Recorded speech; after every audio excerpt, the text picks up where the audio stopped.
Hey guys, Rexasaur here, and welcome to the next episode of Total War Warhammer Lore. I just said Warhammer twice, it felt really weird. Where today we'll be looking at the High Elves. Now the High Elves are probably the most likely, in my opinion, to be the next playable faction in one of the expansion or DLCs that they're going to release. Because they can, whatever. But fear not, because the High Elves are actually quite a cool little faction. So if we take up the world of the old world, map of the old world, sorry. The High Elves live in a place called Ulthuan, which is like a small island in between Africa and America, whatever. Basically kind of represents a bit like Atlantis, a lost city kind of thing. So in their history, the High Elves lived along with the dwarves and the lizard men, with the old ones. They lived in peace, then the old ones disappeared with the coming of chaos. Now, before the coming on chaos, the High Elves were ruled by what is called the Ever Queen. And once chaos came, I believe she died with the coming of chaos, and they had to elect something called the Phoenix King. Now, the Phoenix King, the first one is called Anarium. Sorry if I missaid that. I wrote it really rushed for some reason. And he basically is called Anarium the Defender. Now, why is he called Anarium the Defender? Well, because he defended his land from chaos, believe it or not. Oh, I just slammed my door. Basically, he was he sacrificed, he went to the shrine of Azuran. Azuran is the god of, the creator, if you will, of the High Elves. He is the god of creation and basically just their one god. And Anarium went to this shrine, sacrificed a whole lot of people, and then decided, fuck it, I'm going to throw myself in, save us. And instead of dying, he became almighty powerful, had the blessing of the creator, and, everything was well, let's say. He defeated chaos, moved them back, they're now in the Northern Waste kind of thing. They've been several invasions ever since, and there's been a whole lot of history happening.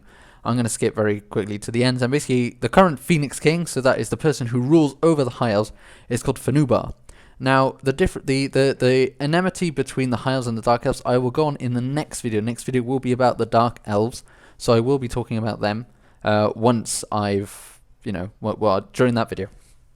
Now, the High Elves are the ones who know magic, believe it or not.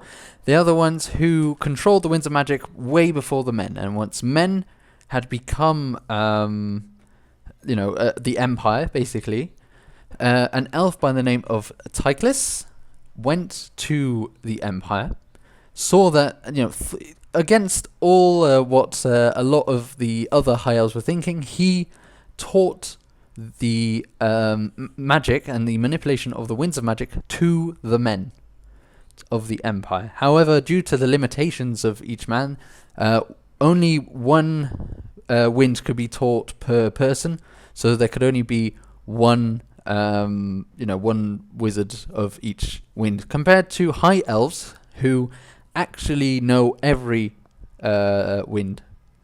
And then there's even a magic further up with the manipulation of multiple winds called High Magic, which is a lot of buffing and whatever. So that is the High Elves in the terms of magic, and in terms of how their hierarchy works. They have High Kings, and then they have nobles, and then they have the general, the peoples. They are very elegant kind of peoples, which is really cool kind of thing. Anyway, now, units. High Elves are fucking awesome unit-wise. They are very, very skilled. They are very fast. They are quite few in numbers. In a usual army on the tabletop, you would field... It's a very elite army. You would not field very big units and a large number of them, but each unit could take on, say, like a unit of 10 of like an elite unit of High Elves could take on 40 of a normal unit of, say, Orcs, for example. Very easily and very comfortably, because they are so damn powerful. Now, what kind of units do they have? Well, firstly, elves rely a lot on levies, so you have things such as spearmen and archers, just the basic kind of backbone of an army. And after that, you have things like the Lothenian Sea Guard, who are slightly higher up, but still not too powerful. And then you go into the awesome units of the elves. Things like the Phoenix Guard, who are defenders of the Phoenix King or Phoenix Court or something. And they wield like the fire of the phoenix, and I believe they're not allowed to speak, or they can't speak. And they're just so cool. They are incredibly powerful as well on the tabletop. Then you have things like the White Lions of Krace, who basically hunt white lions, and then they have axes, and they're really powerful, and they're really elegant, really cool. You have things such as the Shadow Warriors, who are basically just like battlefield ninjas and archers. And then you have things like the Sword Masters of Heoth, or I can't remember. I can't remember how you pronounce it anyway, but they're basically got two-handed great swords. They are incredibly good in combat, and incredibly powerful on the battlefield. Once again, elite units, really powerful. However, elves actually do specialize in things like cavalry and monstrous cavalry. So firstly, we'll talk about things like the Silver Helm Knights and the Dragon Princes. Like, I really quickly went over the Silver Helm Knights and the kind of, they're like there, but the Dragon Princes are really where it's at, because they have really good armor, really powerful charge, and they're just sexy looking as fuck. And I believe their armor actually resistance to fire, so like fire attacks don't do anything to them, but I might be completely wrong. Next, you also have phoenixes, because why not ride a bloody phoenix, because that's cool. That's actually a recent addition to the tabletop, but it's something that's just so cool. And oh my god, having like flying units in the game of Total War Warhammer, I honestly do want to see how that is. But I do believe that the people who are going to be dominant are going to be either the orcs with the wyverns or the vampires with their dragons. Like, I do not see... The Dwarves obviously can't be with their gyrocopters. They're just too shitty, in my opinion. They might not be. They might balance it out so that it's not. But in my opinion, it will be a bit like that. And the Empire's Pegasus Knight aren't very good, and they don't really get that many griffins. But then again, on the other end, vampires don't get that many... not everyone can ride a dragon. Not everyone can ride a wyvern kind of thing. But the High Elves do have a lot of flying units. I mean, you have a lot of phoenixes. You have a lot of Pegasus. Or Pegasi, sorry. And etc.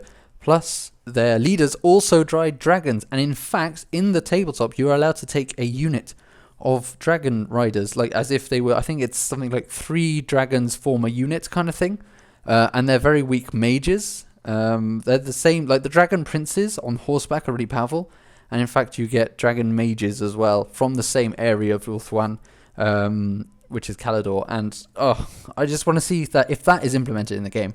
Firstly, like, this will come after the main expansion, obviously. I say obviously as if everyone should know that, but look, the Total War Warhammer is going to be a trilogy. You're going to have the first main game, then you're going to have a big expansion and a secondary big expansion, which I'm assuming the first one is going to be the High Elves and Lizardmen. That's why I'm talking about them first. Although it could be Bretonnia, Wood Elves, Skaven, and all that down south of Empire. I'm not entirely sure. This is just my thoughts. But having mages on Dragonback would be so amazing and so randomly awesome. It would be so cool. But anyway, so that is High Elves. So I hope that I didn't go through it way too fast. I feel like I went over it way too fast. But the High Elves are just this kind of really elite army. You would not see a very big army.